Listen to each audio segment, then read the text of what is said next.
1985 sortait le film Masque de Peter Bogdanovich, un biopic inspiré de la vie du jeune adolescent Roy L. Dennis. Ça ne vous dit rien? Eh bien on va le découvrir ensemble. Générique.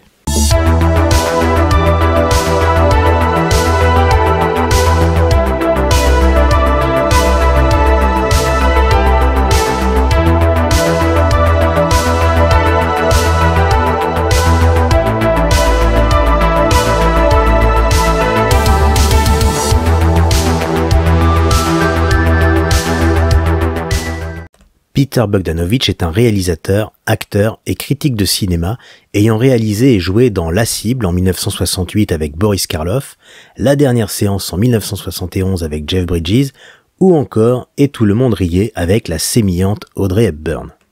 Ayant commencé sa carrière au Musée d'Art moderne de New York au début des années 60 en qualité de critique reconnu par ses pairs, il s'essaye à la réalisation et fait la connaissance de Roger Corman, une pointure dans le cinéma bis qui révélera notamment Vincent Price. Bogdanovich obtient 8 nominations aux Oscars pour son film La Dernière Séance et en remporte 2 au titre de meilleur second rôle pour Cloris Leachman et Ben Johnson. En 1985, il sortira Masque, un film dramatique sur la vie de Roy L. Dennis, dit Rocky, un enfant atteint de dysplasie crânio-diaphysaire. Alors que Rocky est né sans problème de santé, c'est à l'âge de 2 ans, lors d'une ablation des amygdales, qu'un manipulateur radio a découvert des anomalies dans le crâne de l'enfant, ce qui permit après des examens complémentaires de mettre en lumière la maladie extrêmement rare dont Rocky est atteint, une accumulation excessive de calcium, déformant son visage et causant des dommages irrémédiables comme la perte de vue, de l'ouïe et une pression crânienne abîmant sa moelle épinière et son cerveau, le corps médical estimant qu'il ne dépasserait pas l'âge de 7 ans. Le film retrace donc le parcours de Rocky. Rocky vient d'emménager avec sa mère Rusty à Azusa en Californie. Suivi pour l'évolution de sa maladie pour laquelle il prend le parti d'en rire, son pronostic vital reste incertain et les réactions de Rocky et sa mère désarçonnent le nouveau médecin prenant en charge son dossier. Vous n'allez quand même pas nous refaire votre numéro sur l'espérance de vie. Ça fait 12 ans que vous me débitez toutes ces conneries médicales. D'abord, vous m'avez dit qu'il était débile, ensuite vous l'avez vu carrément sourd et aveugle, et puis vous m'avez confirmé qu'il ne ferait jamais rien comme les autres gosses. Alors croyez-moi, si j'avais creusé sa tombe à chaque fois que vous m'avez annoncé sa mort, je serais en train de pelleter comme une malade quelque part en Chine. Rocky ne se laisse pas abattre et il est soutenu par sa mère, une marginale fréquentant des motards qui le prennent sous son aile et veille à son bien-être et à sa sécurité. Même si Rocky essaye de prendre les choses avec légèreté, il doit toutefois subir les colibés et doit composer avec une mère aimante mais immature, complètement dépendante aux drogues en tout genre et à son fils qui s'occupe de tout dans le foyer. Les fréquentations de Rusty, bien que représentant une figure paternelle pour Rocky, sont teintées d'excès et il essaiera avec beaucoup de difficulté de faire arrêter la drogue à sa mère. Rocky est un élève brillant et qui contre toute attente sera apprécié de tout le monde, sa désinvolture et son irrésistible sens de l'humour l'aidant à se faire des amis. Merci, quel accueil! Et un nouveau monsieur Rocky Dennis, dans le fond lui aussi.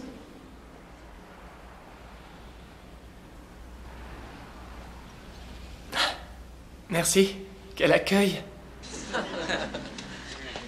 C'est un passionné de baseball et comme tout bon ado américain à cette époque, collectionne les cartes de joueurs et il a un rêve, faire le tour de l'Europe avec son ami Ben. Rocky est un jeune homme optimiste qui ne voit pas sa fin venir ou en tout cas qui pose un voile dessus. Il vit à 100 à l'heure et ne veut rien rater. Les amis, les expériences, les voyages, les filles.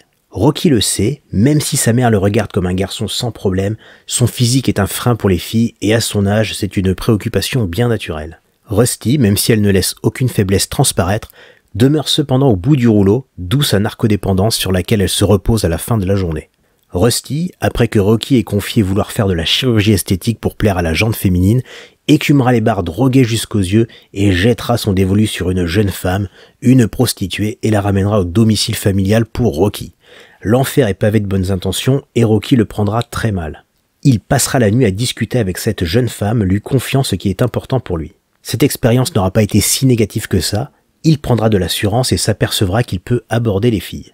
Le proviseur du lycée, face au sérieux de Rocky et à son contact facile avec les autres, lui propose de devenir animateur dans une colonie de vacances pour aveugles, refusant d'abord à cause de sa mère peu autonome, finira par accepter un soir où Rusty, une fois de plus, est dans un sale état.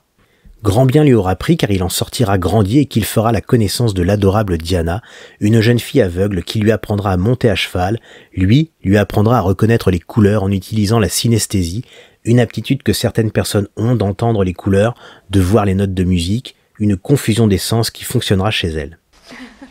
T'es prête? Non, qu'est-ce que... Ça, c'est bleu. Ah, c'est glacé. C'est bleu? Maintenant, c'est rouge. Ce truc brûlant, oui, c'est rouge. Quand ça refroidit, ça devient rose. Rocky, ça y est. Attends. Ça, c'est floconneux.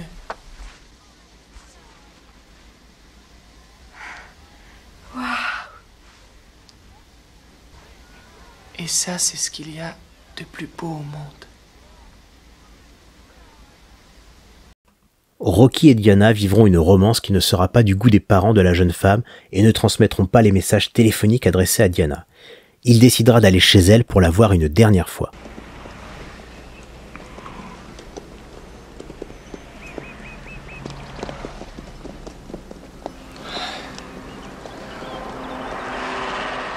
On sera toujours ensemble, toi et moi, Diana.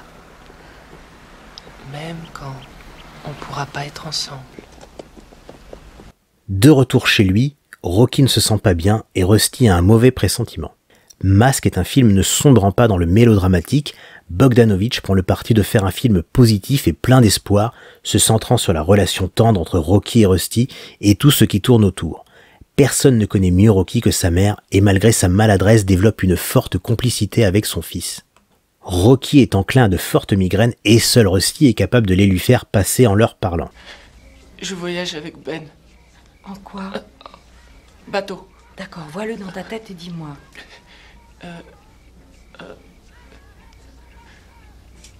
Un vieux cargo mixte. Mastoc noir. Avec un fond rouge vif. Il est également très attaché à Gar, l'ex-petite amie de sa mère qu'il voit comme un père et lui comme un fils. La bande de motards est très importante pour Rocky, une extension de sa famille et qui pour rien au monde ne laissera quiconque l'importuner. Rocky est interprété brillamment par Eric Stoltz, qui devait jouer Marty McFly dans la saga des Retours vers le futur, mais que Robert Zemeckis reconduira vers la sortie au profit de Michael J. Fox, préférant son jeu moins sérieux et plus nerveux. On a pu le voir dans certains films comme Rob Roy, La Mouche 2, Memphis Belle ou même Pulp Fiction. All right, tell me what to do. Okay, you're giving her an injection of adrenaline straight to her heart, but she's got a breastplate. You gotta pierce through that. So what you gotta do is you gotta bring the needle down in a stabbing motion. I gotta stab her 3 times? No, you don't gotta fucking stab her 3 times. You just gotta stab her once, but it's gotta be hard enough to get through her breastplate into her heart.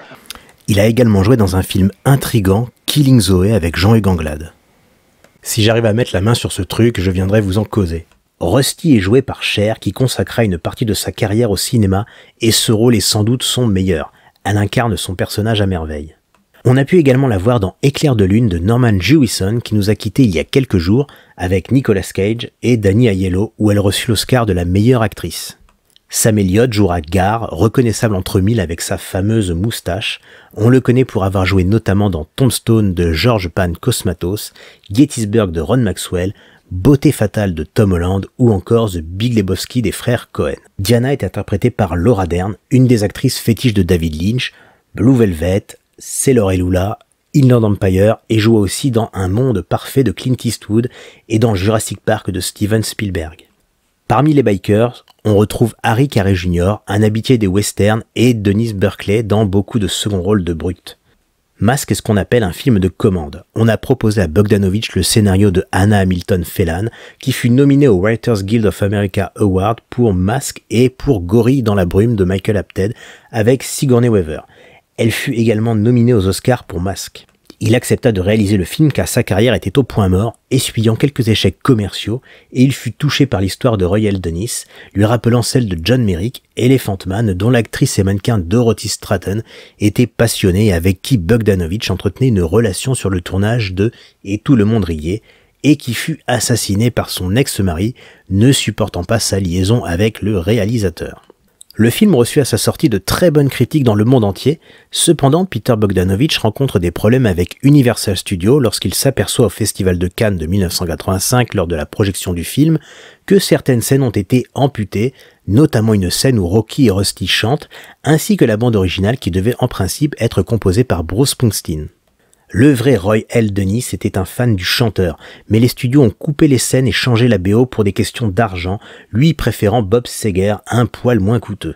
Il demandera à Cher de lui être solidaire en boycottant les différentes promotions jusqu'à ce qu'il ait trouvé un terrain d'entente avec les studios. C'est finalement en 2004, soit pratiquement 20 ans après, qu'une version Director's Cut sortira avec les fameuses scènes amputées. Voilà, j'espère que cette vidéo vous aura plu. N'hésitez pas à vous abonner et à venir causer en commentaire. À très bientôt.